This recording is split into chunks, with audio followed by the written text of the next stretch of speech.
So we go out and we monitor all these stars for gravitational microlensing. And when we do that, we see that a lot of stars actually have a planet about the right mass as what our solar system has in the form of Jupiter or Saturn.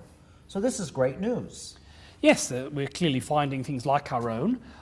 It's not the majority of stars, but maybe 1/6 or 1/3 or something, so comparable in numbers to those which had these close-in super-Earths.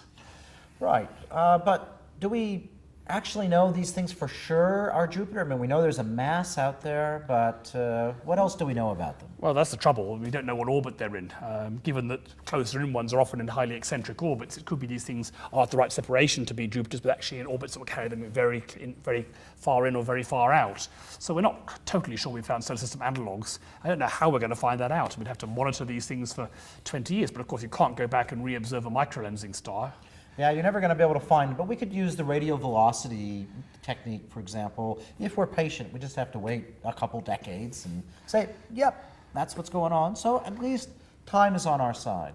Now, one of the other things that we've discovered in here was a bit of a surprise.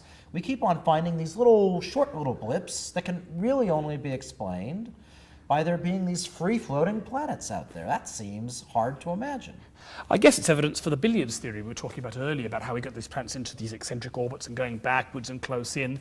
The same process of planets bouncing off other planets might actually produce something scattered out of the solar system, which could produce these free-floating planets.